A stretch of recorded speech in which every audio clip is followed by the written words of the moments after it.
everybody, and welcome to our podcast. My name is Pete Goodman. I'm so glad you joined in on what is now episode number 4. And this is a very special episode, which sounds kind of dumb because there's only been 4 of them.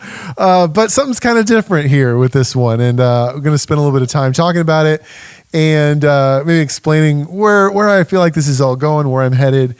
And then we'll also spend a little bit of time getting to your questions. So let me just kick off right from the bat with this new whole thing. I am changing / rebranding, renaming the entire podcast. And I wanted to kind of, maybe you saw the pictures different, whatever, in your feed, it came up differently. I just wanted to explain why and even spend a few minutes, not just explaining why, but talking through kind of the heart of the whole thing. So before I dive in to some of the details of this and even some more of your questions, I want to just say that this whole, I know, like I said, this is episode number 4, but I recorded this up before. As I've been doing this more, I've been enjoying it. It's been kind of fun. I've really been, I don't know, just kind of amazed at your guys' response to hear that people are listening, they're tuning in, getting questions from you. It's just been really cool, and I've really enjoyed it. And so if I'm just being completely honest, what kind of started as just I'll throw some classes up on the internet for people has turned into something else. And I'm enjoying it, and it sounds like some of you are really liking it too. So I made this decision to pivot a little bit, I suppose, and not just treat this as this little side thing, but to do it, I guess. I don't know, keep going. And within that, I also, when I started, the first thing that I did was I just took some classes that I was teaching here at Rise in this sort of program that we labeled Rise U, and just put my phone in front of a speaker and, okay, here's some classes. And I called the podcast Rise U because it was just classes. And then it turned into, well, here's some thoughts of my own, and then answering questions. And in deciding to move forward with actually doing this, maybe a weekly thing, who knows for how long, but to really make it something that I want to do and I'm excited about, I was talking with some people and just said, I don't really, Rise U is just sort of this random name for other stuff. But if it's going to be like a podcast of what I'm trying to do and what kind of I feel like God's leading me to say and talk about, I want to make it more in line with that. And so, as I mentioned in church a few weeks ago, others of you know me, have heard this, I have been on this kind of kick this past few months of feeling like maybe there's kind of this message or idea that God wants me to focus on. And I decided first and foremost to try to write a book. So I've been in this weird season of just trying to force myself to write. And I'm not very good at it. So if you're oh, I can't wait to do it, it's probably not gonna be good. But the podcast was almost sort of like a side thing. And it was I did a podcast where I took sort of one of the ideas I was working through, episode number 1 on Tov and Ra. And I thought it'd be cool just to continue some of the themes and things I'm exploring in the book as I'm trying to put it together and think about it and plan directions for it and write, to talk about them with you. And as we're taking questions and finding other things to talk about. So the title of the book, what I sort of dreamed and envisioned, I thought, why not just sort of combine them? And the title of the book is going to be Like Stars. And so I said, why not just call this Like Stars, the podcast, or the Like Stars podcast, or whatever. And so I decided just to do it, better to do it now than maybe after there's 15 of them or something. Plus, and here's the other thing, I'll just say this. I have heard from a number of you that it was really hard to find. Everyone kept telling me, hey, I want to listen to your podcast, but I can't find it. I searched for it. If you go to Apple, you type in Rise U, it's the 45th one down the list. And so we thought maybe by changing the name, it might make it a little easier. I'll also say, if you're out there and you're listening and you're like, hey, I like what you're doing, Pete, please know that when you subscribe to it or you comment on it or you like it or something, it actually helps it be a little easier to find. So the more people that subscribe to it, the further up it goes on the list. So I'd love for you, if you're enjoying it, to push that subscribe button, maybe share it, comment on it, like it, whatever, and really appreciate you doing that. So to kind of kick us off with this, I thought, and again, I'll probably get to some of your questions. We still have a ton that we could spend talking through, but I want to talk about why I'm calling this Like Stars. Why do I want to write a book called Like Stars? Before I do, let me say that some of the stuff I'm going to talk about for the next few minutes is Actually, I preached on it a little bit about a year ago or so. So you could kind of get, if you want like the full message or whatever, you can go check out our sermons on risecitychurch.com.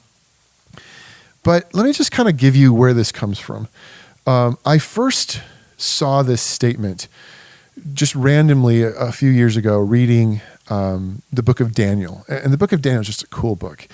And in Daniel chapter 12, verse 3, it says this: "Those who are wise will shine like the brightness of the heavens, and those who lead many to righteousness like the stars forever and ever." And it just sort of hung with me, that picture of like stars, like that you and I are called to be like stars. But what I want to say, and maybe you're already listening and you're kind of, okay, here we go. I've often heard that phrase, heard people talking about, shining like a star or whatever, sitting on a hill. And it almost always, it really gets to this idea of like, well, are you telling people about Jesus? To shine is to, go out and evangelize or share your faith. And don't get me wrong, I'm not saying that's bad or don't do that. But this context, the verse itself, it's not really what it's talking about. And to understand the verse, understand what it means by "you'll shine like stars," you really have to understand the entire book of Daniel and the long tradition of wisdom in which it lands in. If you go back a few episodes, the first episode, when I talked about what is good, Tov and Ra, I talked about how even those questions are part of this long Jewish tradition of wisdom literature. And if you go back and listen to it, if you didn't already, I just talked about this idea that wisdom is this whole concept of the ability or the insight you need to make the right, good decision. What is Tov? What is good? What is Ra? What is bad? Wisdom is like, I want to know what will bring about success in my life. I want to bring about God's goodness. We talked about that a few weeks ago. And I started there with Tov and Ra and goodness because that really is the heart of everything. It's the heart of everything for me and how I look at Christianity and how I look at my faith and how I look at Jesus, is that I believe in a God who created good things and wants good things for his creation. But the way that we bring about it is what decides whether or not it's good. And so the story of Daniel is a story of Daniel, and there's all these other three guys that are involved in it who are captives taken during they're Jewish kids, young men, and this mighty nation known as Babylon comes in and just wipes out Jerusalem and takes all these young men captives and brings them into the king's court, basically. And the idea here was that it was one of the ways in which the king guaranteed his own success, because what he was doing is he was collecting the best and the brightest from all the different parts of his expanding kingdom, and he was bringing them in to give him insight, to give him advice, to give him wisdom. And what would happen is all these people would be collected together and serve in his court as advisors and knowledgeable people. But what's interesting is if you look at it, even just you can read about it when it's explaining it, there's this weird thing. So it says that the king ends up having a dream. And he has this really weird dream and he's troubled by it and he can't sleep. And he wakes up in the morning and he says this, and I just want to read this in Daniel chapter 2. It says, "The king summoned the magicians, enchanters, sorcerers, and astrologers to tell him what he had dreamed." And so that's kind of a weird thing to say, right? Like, wait, he had a dream and he brought Harry Potter into his, what's going on here, right? But really, when you understand the ancient world and this whole concept, what you realize is this makes a lot of sense. Because, number one, they believed that succeeding in life, bringing about the best, ultimately had something to do with figuring out the will of the gods, the divine. But the gods were distant. They were fickle. They were hard to talk to. How would you know what the gods want? Well, there was an entire field of study, and it wasn't weird to them. It was actual education where people would go about different means to discern or divine the will of the gods. Magicians, Magi, sorcerers, astrologers who look at the stars, they were learned men of knowledge who were able to read the signs and tell the king, this is what you should do to bring about success. Because they're all looking for success. And if you read the story, it's kind of funny. The king is like, I think you guys are just charlatans, so I'm not going to tell you my dream. I want you to tell me what my dream is. That way I'll know you actually know what you're doing. Otherwise, you might just be fooling me. And of course, the guys were crazy. They're like, we can't answer. Nobody can do that. And in verse 12, it said, this made the king so angry and fierce, he ordered the execution of all the wise men of Babylon. And there's that word. Think about this. What Daniel is telling us, in ancient Babylon, astrologers, necromancers, sorcerers, magi, enchanters were wise men.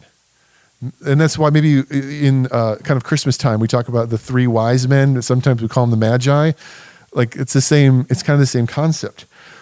People who sought to figure out the best way forward, to get answers, to get help in doing life, were looking anywhere they could. They were looking at the star patterns. They were cutting open pigs and studying the entrails. They were watching the migration of birds. Anything you can do to get the answer. Because they're all looking for help. They're all looking for whatever I can find to help me bring about the best life that I want. And now here you have Daniel, a young man, taken from his home, forced to come and join this like assembly of people training up to become wise men. And they want to force him to become like them. They want to make him, eat their food and study what they study and essentially become a person who can seek wisdom the same way that they are. And Daniel refuses and he says, no, I'm not going to do that.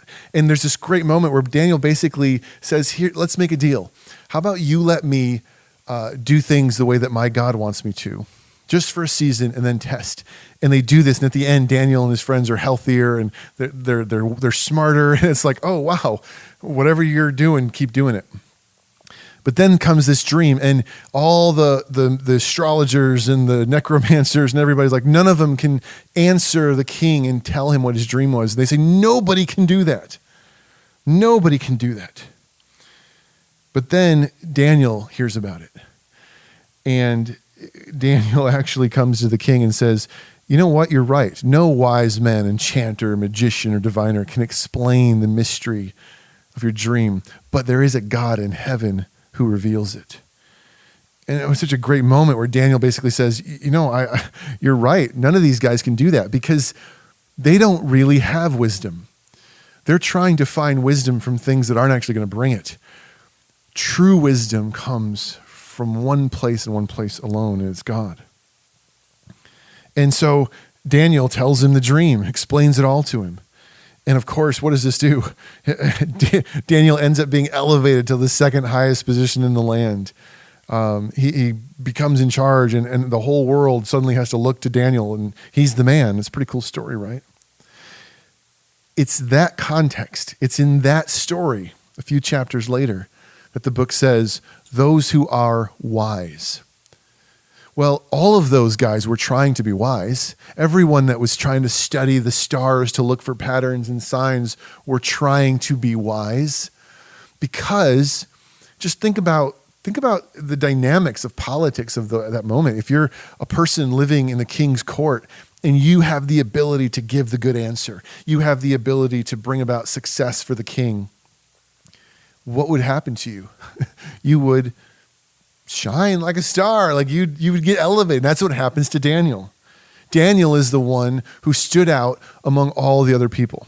As everyone around him was searching for wisdom to try to bring about success for the kingdom, only one actually had it. And he became literally like we use the word star, almost like, a Hollywood movie star. It's someone that stands out. They're famous, right? Those who are wise, those who actually have wisdom will stand out. They'll shine like stars. And that's the thing is stars, they catch our eye because they're different. They're unique. There's contrast. You look up into the night sky and it's darkness, but then there's these little points of light and you're like, wow, what is that, right? It's something that draws your attention.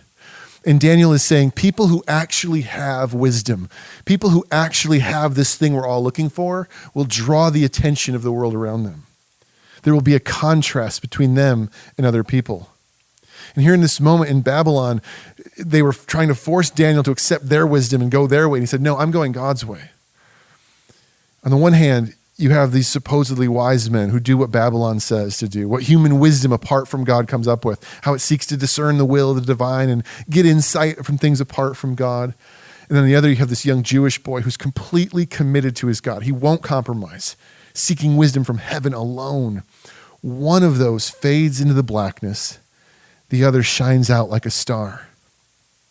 And it calls us to make a choice. It calls us to look at our own lives and say, what are we choosing? What are we deciding to do here? Which are we choosing? And the whole thing about, I guess, why I wanted to write a book and why I'm thinking maybe I'll do a podcast, it's not, hey, I want to be a star. I want to shine. It's this idea that as a follower of Jesus, I'm part of this tradition that goes all the way back to Daniel and even further. I'm part of this group of people, a community of people throughout the world and throughout history who have made a decision to say, we are going to seek wisdom from God, not from ourselves. We are going to submit our lives to whatever our Creator tells us is Tov and Ra, right? To find goodness, to find good things from Him. And in doing so, we're going to believe that it's going to bring about goodness in our lives that the world will see. Paul will pick this up in the book of Philippians. He says, do everything without grumbling, chapter 2, verse 14. Do everything without grumbling, arguing, so that you may become blameless and pure, children of God without fault in a warped and crooked generation. Then you will shine among them like stars in the sky. I love what Paul is saying there. Listen, he's not talking about like going out and, evangelizing on the street corner with a blowhorn and a Turner Burns sign. He's saying, as you and I follow the wisdom of God personified in Jesus, as we make decisions in our life to say no to Babylon's wisdom, to say no to what the world is telling us we should do and shouldn't do in order to find success. In doing so, we're saying yes to Jesus, and it is bringing about something inside of our lives, inside of our marriages, inside of our families, inside of our careers, inside of our relationships, that the rest of the world, which is in this warped and crooked state of dysfunction, looks at us and says, that stands out. That shines like a star.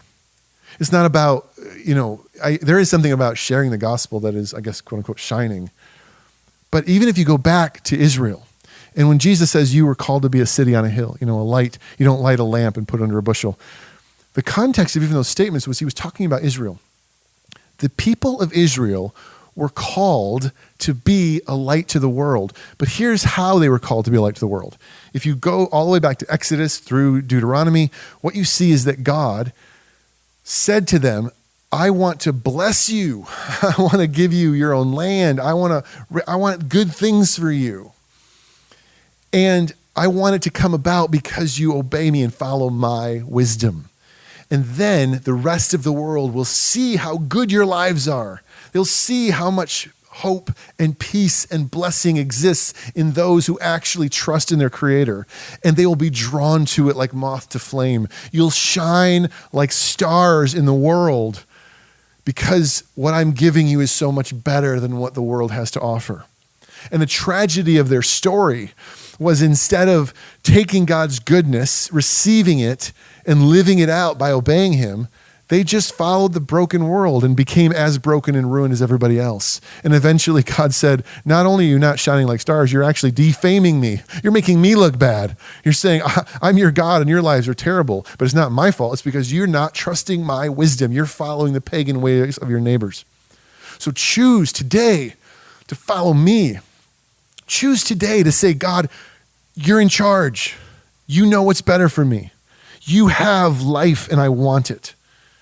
And in doing so, when we say every decision in my life, I filter it through this lens of what does God have for me? What does God want for me? What is good? What is tov in God's eyes?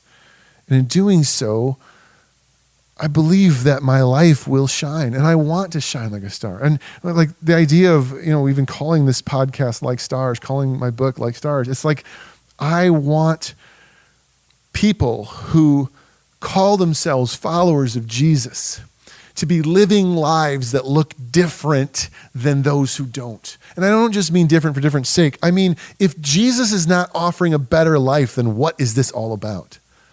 Oh, just, I don't know, going to heaven? That's what it's all about? If entering back into an intimate relationship with God, receiving his Spirit, listening and hearing his word and being renewed in my mind and transformed, if that isn't bringing about better things than what the world does, then aren't we just wasting our time? It seems like we are. And it feels like a lot of Christians are just wasting their time because they have a little bit of Jesus. They have a little bit of belief. Oh yeah, I accept that as true. Me and God, we're good. It's cool. But there's nothing about their life that is actually trusting him and choosing to discern good and bad, tov and ra, like we talked about a few weeks ago, in line with what God actually wants for us. And then we don't experience the life he has for us. I made this analogy once a long time ago. It's like on a really hot summer day when you just, it's 100 degrees here in East County, San Diego, and you go out to the pool, you're just sweating, and there's this big, beautiful body of water, and it looks so great, and you walk over, and you stick your toes in it, and you pull them back out, and you say, well, I'm still hot. That pool doesn't work. No, you don't work. If you want to enjoy the pool, you got to jump in. Or you go to a doctor and they say, here's the problem. You got to take all this medicine. Take the whole bottle, and you take one of them and throw the rest away and you don't get any better. Well, that doctor's an idiot. No, you are. God is calling us to completely give our lives to him and trust him in everything. And he tells us when we do, he will bring about better things for us. That in trusting him, he loves us and he has good things for us. This isn't prosperity preaching. Whatever. This is me saying, God loves you. God cares about you. He is wise. He is brilliant. He knows what's best for your life. So will you be like Daniel and say, God, whatever you have for me, I trust you and I'm going to obey you. I'll choose your wisdom and ignore Babylon's. Or will you just keep following the crowd straight off the cliff that's been happening for thousands of years? And I know what I want to choose. I'm not always perfect. I don't always get it right. You guys know me well enough. But I do know that when I choose God's wisdom, my life always goes in a better direction. My marriage is better. My family's better. My relationships, when I'm at work, everything is better when I'm choosing God's wisdom. And more than all the stupid stuff I can say, even a podcast I can create and throw it out on social media, listen to me, all of that is secondary to people actually seeing my life and saying, there's something good about how you're living. I'm interested. Why is your marriage stronger? Why does it feel like your kids are healthier? Mine are a mess. And the answer isn't just, well, because I believe in Jesus. No, the answer is because I'm submitted to Jesus and I'm trying as best that I can through the power of his Spirit to follow his wisdom, his teaching, his word. I'm choosing to obey him as much as I can, and it is bringing about good things. So that is what I mean by like stars. I want to be a person that shines like stars. But even more than that, I want us to be a people that shine like stars. I want us to be a community of people that stand out in the world, not because we vote a certain way or have certain bumper stickers on our car or listen to a certain radio station, The Fish, Caleb. No, I want us to stand out because there's something healthy about our lives. That when people compare those who follow Jesus to those who don't, they say, wow, things seem to be going better for them. Why? Because God is a wise, brilliant creator, and obeying him and following him brings about good results. And if you're listening to this and you're saying, I don't know, Pete, that sounds like a lot of health and wealth stuff. Health and wealth, gospel, prosperity preaching, to me, a lot of it is just taking things too far and sometimes misunderstanding. But there's also stuff in it that I'm kind of okay with. I'm not saying because you obey God, your life is going to be perfect. I'm not saying that at all. You'll always have trouble. The world is a broken place. I'm not saying there's guarantees that, if you do, like Proverbs says, if you do this, it'll guarantee. Maybe I'll do a whole podcast on that. It's not guarantees, but I am saying, generally speaking, in life, making the decision to follow God's wisdom will lead to better things than not. And that's just the truth of the Bible. It's the truth of who our God is. And people who day in and day out choose to trust God and follow his leading consistently, their lives will show more fruit, more blessing, more health, more wholeness. Maybe they'll still suffer issues. Maybe problems will still come their way. Of course they will. But how they handle them, how they respond to them. Maybe their boss will still be a jerk at work, but how they're dealing with it. Maybe their kids will still get sick. Maybe someone they love will still die. But how they work through it, how it affects them, how emotionally they cope with things. Maybe they won't have all the money that they need, but how they can find contentment and joy even when they don't have everything they need. It's better because God's wisdom is better and following Jesus is better. So will you be a person who chooses to shine like stars by obeying God's wisdom, or just follow the crowd into the same murky blackness that everyone seems to be wallowing in these days? It's what I want to be about, and it's what I want to talk about. So it's what I want to write about. It's what I want to podcast about. So as you tune in, I guess over the next, I don't know, who knows how long, maybe it'll be a few weeks, maybe it'll be months, whatever. I just want to spend time talking about God's wisdom. A lot of times God's wisdom will come out when we answer questions. Maybe if you send things in. I appreciate you guys are sending in. My list is getting longer, both from the stuff I had from our first Q&A church service a couple weeks ago, but stuff you've been emailing me and talking to me. Talking through those questions is talking about God's wisdom. Where's God's wisdom in this? And what about this? We'll talk about passages in the Bible. We'll talk about some philosophical ideas. What does it mean to apply these things to our lives and find goodness? I've even thought about maybe finding some other people who offer God's wisdom in other areas of life that might want to join me and have a conversation. So I'm hoping that that's something you can look forward to, and if you stay tuned and connected. I'm hoping that this is something you can share with people, and people that maybe are wrestling with what Christianity is all about, and asking themselves, is this more than just me getting to heaven? Yes, it is. Let's talk about how this means something for your life, how relevant it is for every day and every aspect of who you are as a person, that God is seeking to remake in his image. So that's what the Like Stars podcast is going to be about moving forward. And I appreciate you joining us. I hope you continue to join, and looking forward to what God is going to do through it. So again, thank you so much. If you have a question about God's wisdom, just about life in general, anything you want me to ask, maybe the next podcast I'll talk a little bit and then I'll do questions afterwards. Please feel free to email me, pete@risecitychurch.com. You can also hit me up on Instagram, Facebook. You can send a carrier pigeon to my house. I don't know if I'll find it, but maybe I'll find it. But however I can be a resource to you, I want to be. And as always, like I said, if you could share the podcast, like it, leave a comment. I don't know, just shoot me an email and tell me whether you're enjoying it. If there's anything I can do differently, I'd love to do that. So hope this was beneficial. Look forward to talking to you again, and we'll see you then. Thanks, guys. You can sue me and